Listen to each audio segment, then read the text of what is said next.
ದಿನಾಂಕ 5/3/2025 ಬಿಜೆಪಿ ವತಿಯಿಂದ ನಡೆದ ಸರ್ಕಾರದ ವಿರುದ್ಧದ ಪ್ರತಿಭಟನೆಯಲ್ಲಿ ರಾಜರಾಜೇಶ್ವರಿ ನಗರದ ಶಾಸಕ ಮುನಿರತ್ನ ಅವರು ಸರ್ಕಾರವನ್ನು ಟೀಕಿಸುವ ಭರದಲ್ಲಿ ಕರ್ನಾಟಕ ರತ್ನ ವರನಟ ಡಾಕ್ಟರ್ ರಾಜ್ಕುಮಾರ್ ಅವರ ಬಗ್ಗೆ ತುಂಬಾ ಕೆಳಮಟ್ಟದ ಪದ ಬಳಸಿ ಅವರನ್ನು ಅವಹೇಳನ ಮಾಡಿರುವುದನ್ನು ಕರವೇ ಅಭಿಮಾನಿಗಳ ಬಳಗ ತೀವ್ರವಾಗಿ ಖಂಡಿಸುತ್ತದೆ. ಹಾಗೂ ಈ ಮುಂಚೆ ಕೆಲ ತಿಂಗಳುಗಳ ಹಿಂದೆ ನಾಗರಿಕ ಸಮಾಜ ತಲೆ ತಗ್ಗಿಸುವಂತಹ ಕೃತ್ಯಗಳನ್ನು ಮಾಡಿ ಜೈಲುವಾಸ ಅನುಭವಿಸಿರುವ ಶಾಸಕ ಮುನಿರತ್ನ ಅವರ ವಿರುದ್ಧ ಕರ್ನಾಟಕ ಚಲನಚಿತ್ರ ವಾಣಿಜ್ಯ ಮಂಡಳಿ ಮುಂಭಾಗ ಪ್ರತಿಭಟನೆ ಮಾಡಿ ಕರ್ನಾಟಕ ಚಲನಚಿತ್ರ ವಾಣಿಜ್ಯ ಮಂಡಳಿಗೆ ದೂರು ನೀಡಿದರು.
ಇವತ್ತು ಪ್ರತಿಭಟನೆ ಮಾಡ್ತಾ ಇರೋದು ಒಂದೇ ಉದ್ದೇಶ, ವರನಟ ಡಾಕ್ಟರ್ ರಾಜ್ಕುಮಾರ್ ಅವರ ಬಗ್ಗೆ ಅವಹೇಳನಕಾರಿ ಮಾತಾಡೋರೆ. ಒಬ್ಬ ಒಳ್ಳೆ ಸ್ಥಾನದಲ್ಲಿರೋ ವ್ಯಕ್ತಿ ಕನ್ನಡ ಚಲನಚಿತ್ರ ವಾಣಿಜ್ಯ ಮಂಡಳಿಯಲ್ಲಿ ನಿರ್ಮಾಪಕರು ಹಾಗೂ ನಿರ್ದೇಶಕರಾಗಿದ್ದವರು ಏನ್ ಮಾತಾಡಬೇಕು ಏನ್ ಮಾತಾಡಬಾರ್ದು ಅಂತ ಅರಿವಿಲ್ಲದೆ ವರನಟ ಡಾಕ್ಟರ್ ರಾಜ್ಕುಮಾರ್ ಬಗ್ಗೆ ಮಾತಾಡ್ತಾರೆ, ಅವಹೇಳನಕಾರಿಯಾಗಿ ಮಾತಾಡ್ತಾರೆ. ಏನಂತ ಅಂದ್ರೆ, ನಾನು ರಾಜಣ್ಣ ಅಂದ್ರೆ ರಾಜ್ಕುಮಾರ್ ಹೇಗೆ ಕಮಿಷನ್ ತಗೊಂತಾರೆ ಆ ಥರ ನಾನು ಕಮಿಷನ್ ತಗೊಳ್ಳೋದ್ರಲ್ಲಿ ರಾಜ್ಕುಮಾರ್ ನಾನು ಅಂತ ಹೇಳ್ತಾರೆ. ನಿನ್ನೆ ಭಾಷಣದ 5ನೇ ತಾರೀಕು ಬಿಜೆಪಿದು ಒಂದು ಭಾಷಣ ಇರ್ಬೇಕಾದ್ರೆ ಮುನಿರತ್ನ ನಾಡು ಹೇಳ್ತಾರೆ. ಅಂದ್ರೆ ಸ್ವಾಮಿ ಮುನಿರತ್ನ ನಾಡಿ ಅವರೇ, ನಮ್ಮ ರಾಜಣ್ಣವರು ನಿಮ್ಮ ಹತ್ರ ಯಾವಾಗ ಕಮಿಷನ್ ಕೇಳಿದ್ರು? ಯಾವಾಗ ನಿಮ್ಮಲ್ಲಿ ರಾಜಕಾರಣಿಗಳಿಗೆ ಇಷ್ಟು ಕೋಟಿ ಕೊಡಪ್ಪ, ನಿಂಗೆ ಪ್ರಚಾರ ಕೊಡ್ತೀನಿ, ನಿನ್ಗೆ ಪ್ರಚಾರಕ್ಕೆ ಬರ್ತೀನಿ, ವೋಟ್ ಹಾಕ್ಸ್ತೀನಿ ಅಂತ ಕೇಳಿದ್ರಪ್ಪ ದುಡ್ಡು?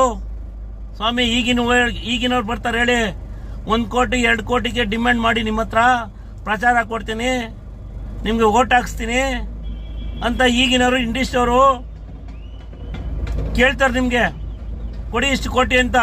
ನಮ್ಮ ರಾಜಣ್ಣ ಕನ್ನಡ ಬಿಟ್ರೆ ಇಂಡಸ್ಟ್ರಿ ಬಿಟ್ರೆ ಕನ್ನಡ ಬಿಟ್ರೆ ರಾಜಣ್ಣ ಯಾವುದೇ ಕಾರಣಕ್ಕೂ ನಿಮ್ಮ ಹತ್ರ ಕಮಿಷನ್ ಆಗಲಿ ನಿಮ್ಮ ಹತ್ರ ಭಿಕ್ಷೆ ಬೇಡದಲ್ಲಿ ಬಂದಿಲ್ಲ ಸ್ವಾಮಿ ಮುನಿರತ್ನ ನಾಡಿಯವ್ರೆ. ರಾಜಣ್ಣನ ಬಗ್ಗೆ ನಿಮಗೆ ಮಾತಾಡಕ್ಕೆ ಅರ್ಹತೆ ಇಲ್ಲ, ನಿಮಗೆ ಮಾತಾಡಕ್ಕೆ ಯೋಗ್ಯತೆ ಇಲ್ಲ. ರಾಜಣ್ಣರ ಶೂ ಆಗ್ಲಿ ಚಪ್ಪಲಿ ಆಗ್ಲಿ ಅವ್ರಿಗೆ ಧೂಳ್ ಸಮಾನ. ನೀವು ರಾಜಣ್ಣನ ಬಗ್ಗೆ ಮಾತಾಡ್ಬೇಕಾರೆ ನೀವು ಮೈಂಡ್ ತಲೆಯಲ್ಲಿ ಇಟ್ಕೊಂಡು ಮಾತಾಡಿ. ನೀವು ಯಾರ ಬಗ್ಗೆ ಮಾತಾಡಬೇಕು ಯಾರ ಬಗ್ಗೆ ಮಾತಾಡಬಾರ್ದು ಅಂತ ನೀವು ಮುನಿರತ್ನ ನಾಡಿಯವ್ರೆ ನೆನ್ಪಿಟ್ಕೊಳ್ಳಿ. ಇವತ್ತು ಕನ್ನಡಿಗರ ಓಟಿಂದ ಗೆದ್ದಿರೋದು ನೀವು. ಆಂಧ್ರದಿಂದ ಬಂದು ನೀವು ಕನ್ನಡಿಗರು ಓಟು, ಆಂಧ್ರದವ್ರು ಹಾಕಿಲ್ಲ ನಿಮಗೆ ಓಟು, ಕನ್ನಡಿಗರು ಓಟ್ ಹಾಕಿ ನಿಮಗೆ ಗೆಲ್ಸಿರೋದು ಆರಾಧನಾ ಕ್ಷೇತ್ರದಲ್ಲಿ. ಅದು ತಲೆ ನೆನಪಿಟ್ಕೊಳ್ಳಿ. ಇವತ್ತು ನೀವು ಕನ್ನಡಿಗರ ಬಗ್ಗೆ ಮಾತಾಡ್ತೀರಾ, ಮೊನ್ನೆ ಹೇಳ್ತೀರಾ ನೀವು ಭಾಷಣದಲ್ಲಿ. ತಮಿಳವ್ರು ಭಾಷಣ ಮಾಡ್ಬೇಕಾರೆ ಒಡೆದು ಓಡಿಸ್ರಿ ಕನ್ನಡಿಗರೇ ಅಂತ ಹೇಳ್ತೀಯ. ಇದು ನೀವು ತಮಿಳ್ನಾಡಲ್ಲಿ ಇದೆಯಾ ಇಲ್ಲ ಆಂಧ್ರದಲ್ಲಿದ್ಯಾ? ಏನ್ರಲ್ಲಿ ಇದ್ದೀರಾ ಸ್ವಾಮಿ ನೀವು? ಕನ್ನಡಿಗರಿಗೆ ಏನಂತ ತಿಳ್ಕೊಂಡಿದ್ದೀರಾ ನೀವು?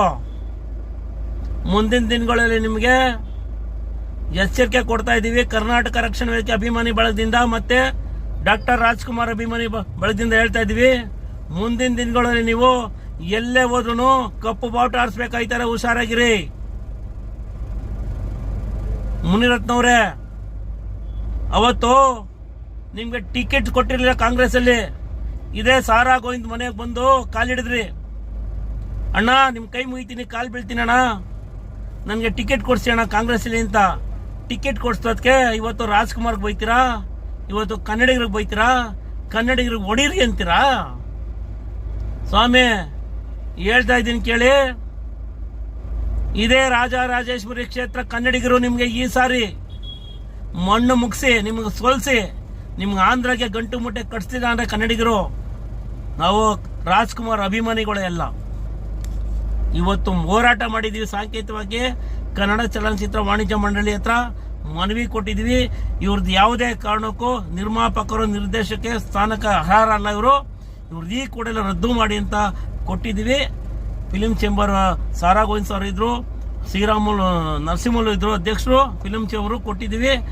ನೆಕ್ಸ್ಟ್ ಮುಂದಿನ ದಿನಗಳಲ್ಲಿ ನೀವು ಇದೇ ರೀತಿ ಕನ್ನಡಿಗರ ಮೇಲೆ ನಡ್ಕೊಂಡ್ರೆ ನಡವಳಿಕೆ ನಿಮಗೆ ಗಂಟು ಮುಟ್ಟೆ ಕಟ್ಟಿ ಏನು ಆಂಧ್ರದಲ್ಲಿ ಏನು ಗಾರೆ ಕೆಲಸ ಮಾಡ್ತಿದ್ರೋ ಆ ಕೆಲಸಕ್ಕೆ ಕನ್ನಡಿಗರು ಮಾಡೋಂಥ ಕೆಲಸ ಮಾಡ್ತಾರೆ ಬಂಧುಗಳೇ.